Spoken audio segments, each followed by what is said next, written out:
Welcome to the Trichotillomania Help Podcast. I'm your host Marnella. I suffered from trich myself, and with this podcast, I want to give you help and information to overcome trichotillomania. All I want is that you can control your urges to pull and that you become the best version of yourself to reach your full potential. Today, we're going to talk about challenging days with trichotillomania and how you can learn from them. We don't want to forget these days or don't act on them because there are big opportunities for progress in your journey. Every journey is unique and so are our challenging days. But if we can make use of these days, they can actually be extremely important and useful for us. And I will explain this to you in a few minutes. First, I want to give you some examples of what a bad day or challenging day of trichotillomania looks like. Despite your best efforts, you may find yourself succumbing to the urge to pull your hair.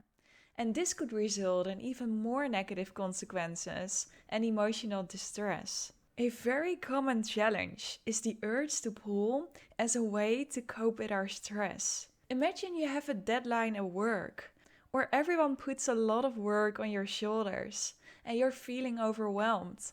You start pulling to relieve stress and regain a sense of control. Your coping mechanism is activated.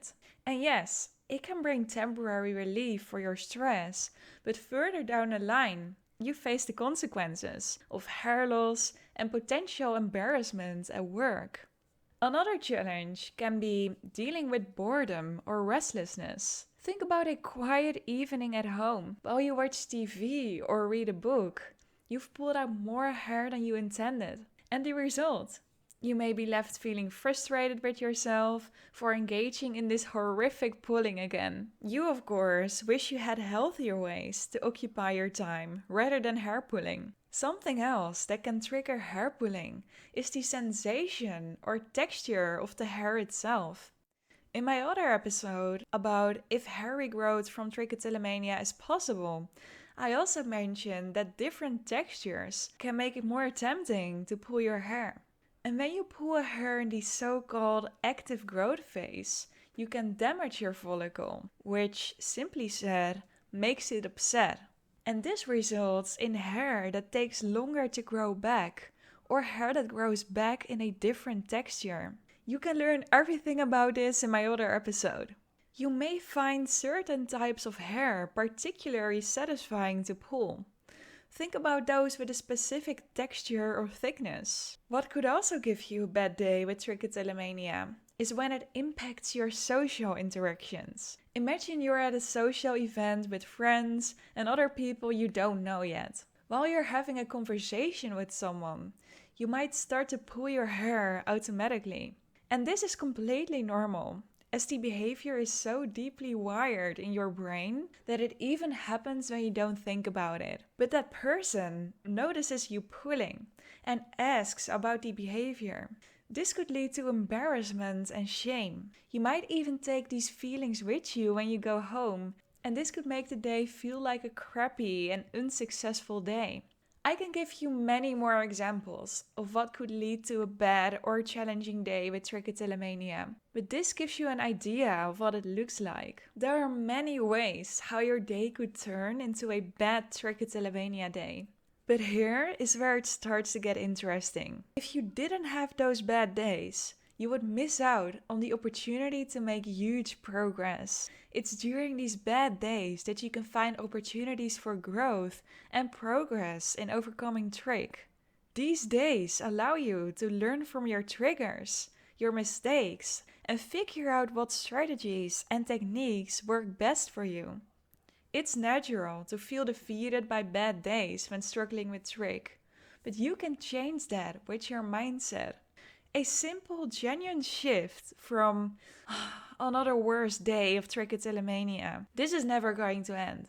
You can think, how can I use this bad day or these bad days for progress? What opportunities do these challenging days give me to learn from? And as I'm saying this, a great quote pops into my head. This one is from Dr. Matthew Walker, a renowned sleep scientist and author of a great book on why we sleep. He says, bad days are when the real work is done, the real breakthroughs happen, and the real victories are won. It works so effectively, as on these bad days, you're forced to confront your weaknesses. And to overcome them, you have to work hard. But when you do this, you'll experience significant growth and accomplishment. When things are going well, it can be easy to become complacent and not push yourself to improve. And this starts to change when we're faced with adversity. It encourages perseverance and seeing challenges as opportunities for growth rather than failures. So try not to feel defeated by these bad days of Trig, because they are not only a part of the process, but you can use them to your advantage. We all have those challenging days. It's a part of our journey and recovery process. Setbacks are inevitable. We have pulled for months, years, or even decades and created strong pathways in our brains. These are hard to break. You can't just plan to break them overnight or in a few days. No, it takes time and dedication and a lot of work with ups and downs where your pathways will slowly start to fade or break down. Overcoming trichotillomania is not a linear process, a straight line from point A to point B. Imagine a graph with a linear trend.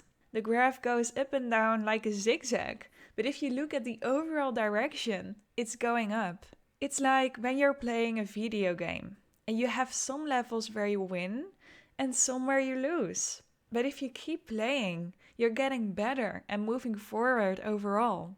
That's what the graph is showing, that even though there are some ups and downs, things are getting better over time. We all have challenging days where hair pulling takes over, whether they're big or small. Depending on where you are in your journey, we all have them. And how we experience them is different for everyone as well. Taking action on these bad days is important. If you don't learn from these bad days, you may not make progress in overcoming Trig. And this is also what will help you loads, when you focus on progress, not perfection. Or, as I like to call it, strive for directional good. This means that you give your best and that the way you're headed is the right way. Give yourself the space to make small quote-unquote mistakes and have small relapses. When you strive for perfection with trichotillomania, you make it so much harder for your recovery journey. Striving for perfection in general also gives you way more stress and anxiety. When you focus on progress and not perfection, it will help you so much when you feel completely hopeless and exhausted from your endless pulling episodes. Another huge benefit of shifting your focus to progress is that you're developing a growth mindset. When you focus on perfection, it could make you feel disappointed, frustrated, or feel like a failure. But when you focus on progress, you view setbacks as opportunities for learning and growth. So in this episode, you learned that taking action on these bad days is important. If you don't learn from these bad days, you may not make progress in overcoming Trig.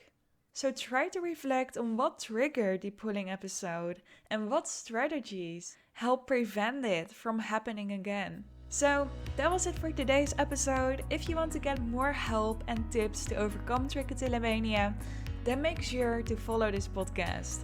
To finally stop pulling your hair, then you can sign up for my program to overcome trichotillomania. It will be live soon. Share this podcast with others in the community to help me create awareness and reach more people. I wish you much strength on your journey and I hope you have an amazing day.